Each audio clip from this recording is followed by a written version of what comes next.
जे पुन्हा गेलेत सोडून ते पुन्हा जर परत येणार असतील तर त्यांना घेतलं जाणार का पक्ष? सांगितलं ना, ज्यांनी काम केलं ते आमचे, त्यांच्या हिताची जपणूक ही आमची जबाबदारी. म्हणजे अजित पवार गटाचे जेवढे संपर्कात आहेत काम केलं असं म्हणायचं. याचा काही निकाल अद्याप झाला नाही. आम्ही एक गोष्ट ठरवली की राष्ट्रवादी काँग्रेस, त्याच्यानंतर काँग्रेस पक्ष आणि उद्धव ठाकरेंच्या नेतृत्वाखालची शिवसेना, आम्ही तिघे एकत्र बसणार आणि तिघे एकत्रपणानं निवडणुकीचा निर्णय घेणार. ही प्रक्रिया आम्ही सुरू करतोय.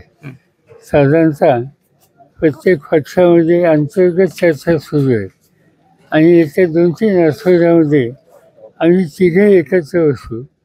कोणता मतदारसंघ कुणी लढवायचा, किती जागा लढवायच्या, याचा आम्ही अंतिम निर्णय घेऊ. आणि आमचा प्रयत्न आहे की महाराष्ट्राला एक चांगलं सरकार कसं देता येईल आणि एक उत्तम स्थिर अशा प्रकारचा कारभार हा महाराष्ट्रात कसा होईल, आणि त्या दृष्टीने आम्ही आता तयारी लागलेलो.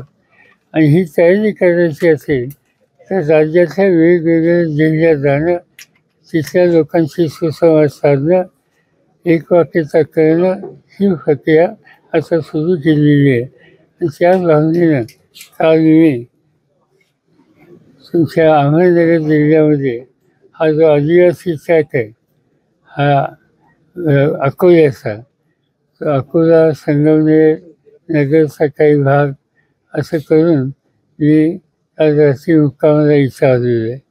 आज सकाळी विशेषतः जुन्नर तालुका, आंबेगाव तालुका आणि खेड तालुका या तालुक्याच्या प्रमुख कार्यकर्त्यांच्याशी सुसंवाद साधणं, त्यांच्या भावना जाणून घेणं, हे काम मी स्वतः आमचे खासदार आणि जिल्ह्याचे पक्षाचे अध्यक्ष असं आम्ही तिघंजणं एकत्रितपणानं करतो आहोत.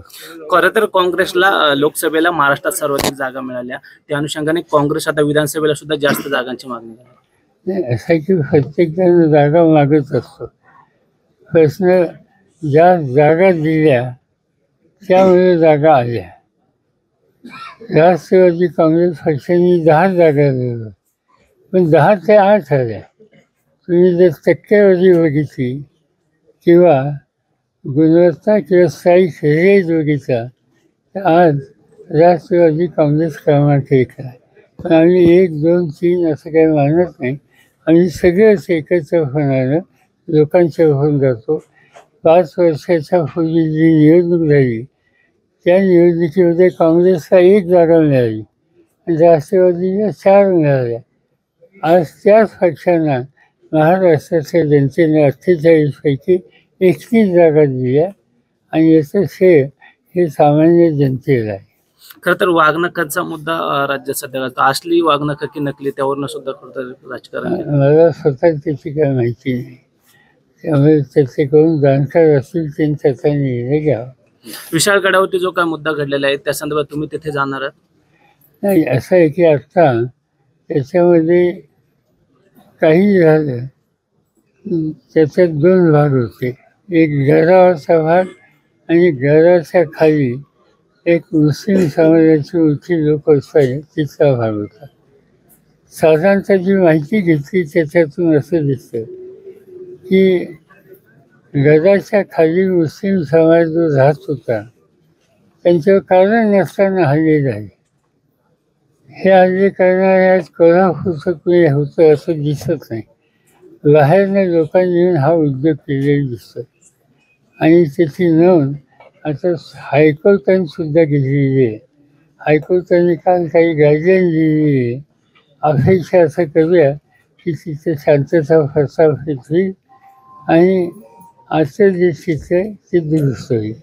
महाविकास आघाडी राज्यात ज्या पद्धतीने लोकसभेला यश मिळेल त्या पद्धतीने विधानसभेत सुद्धा पूर्ण स्ट्रॅटेजीने उतरेल, सर्वाधिक जागा मिळतील असं वाटतं अंदाज? नाही, मला असं मी मगाशीच सांगितलं की तिन्ही पक्ष आम्ही एकत्र निवडणुकीला सामोरं जाणार आहोत आणि आमच्या तिघांची आणि आमच्या हजारो कार्यकर्त्यांची भावना ही आहे की एका विचाराने जायचं, लोकांना पर्याय द्यायचा आणि महाराष्ट्राचे प्रश्न सोडवण्यासाठी प्रभावी काम करणारं सरकार या राज्यात द्यायचं आणि त्याच्यात काही आम्ही कमी पडून देणार नाही. खरं तर जागा वाटपाचा विचार केला तर तिढा वाढू शकतो. अनेक ठिकाणी शिवसेना मागणी करते, अनेक ठिकाणी त्या ठिकाणी राष्ट्रवादी काँग्रेस पक्षाचे उमेदवार इच्छुक आहेत.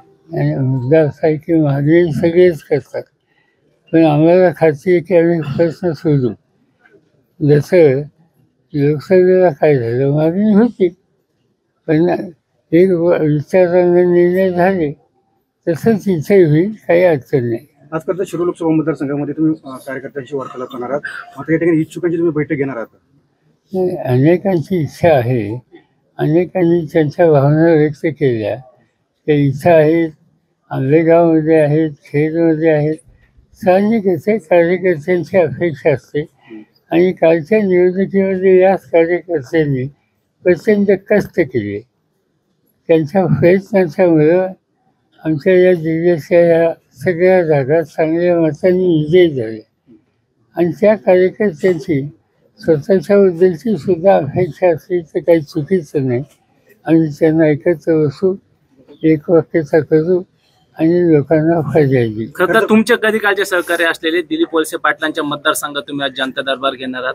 त्यांच्याशी चर्चा केली तेव्हा त्यांनी माध्यमांशी बोलताना सांगितलं की ज्या काही कधी बऱ्याच वर्षांतर पवार साहेबांशी जनता दरबार घेत असतील तर काही अडचणी राहिल्या असेल लोकांच्या सोडवण्यासाठी तर नक्कीच स्वागत आहे, चांगलं आहे असं सुद्धा काही गोष्ट. खरं तर पुणे जिल्ह्यामध्ये किती जागा राष्ट्रवादी काँग्रेसला अपेक्षित आहे? अजून काही अर्थात आम्ही ठरवलेले नाही, पण पुणे जिल्ह्यामध्ये राष्ट्रवादी काँग्रेस पक्ष चांगल्या क्रमांकाच्या जागा घेतली. खरं तर आज अतुल बेनकेने सुद्धा तुमची भेट घेतली, या ठिकाणी तुमचं स्वागत केलं. नवीन काय नाही, अतुल बेनके राष्ट्रवादी काँग्रेस शरदचंद्र पवार पक्ष देतील अशी सुद्धा चर्चा होती मधल्या काळात. ते हल्ली कुठल्याही पक्षात आहेत, पण ते अजित पवार गटात आहेत ना. राष्ट्रवादी काँग्रेस दोन ठिकाणी फुटलेली. मला माहिती आज तुमची नाही त्याची चर्चा झाली, नक्की काय काय चर्चा बिर्चा काही झालेली नाही. लोक भेटायला येतात. असं आहे की त्याचे वडील माझे मित्र होते नाही, अनेक ठिकाणी बोलत आणि आमच्या मित्राचा तो मुलगा आहे. त्याचे राजकारण काही होत असेल तर ती त्यावेळेला त्याचा निकाल देऊ. त्याची काही इथे चर्चा करायचं काही कारण नाही. अजित पवार गटाच्या आणि साधी गोष्ट अशी आहे की कालच्या लोकसभेच्या निवडणुकीमध्ये ज्यांनी राष्ट्रवादीच्या उमेदवाराचं काम केलं ते आमचे. जे पुन्हा गेलेत सोडून ते पुन्हा जर परत येणार असतील तर त्यांना घेतलं जाणार का पक्ष? सांगितलं ना, ज्यांनी काम केलं ते आमचे, त्यांच्या हिताची जपणूक ही आमची जबाबदारी. म्हणजे अजित पवार गटाचे जेवढे संपर्क आहेत तेवढे काम केलं असं म्हणायचं. देश विदेशातील प्रत्येक घडामोडींचे लाईव्ह अपडेट मिळवण्यासाठी आता साम टीव्हीच्या सर्व सोशल मीडिया प्लॅटफॉर्मला लाईक, फॉलो आणि सबस्क्राईब करा. तसंच सर्व नोटिफिकेशनसाठी बेल आयकॉन प्रेस करायला विसरू नका.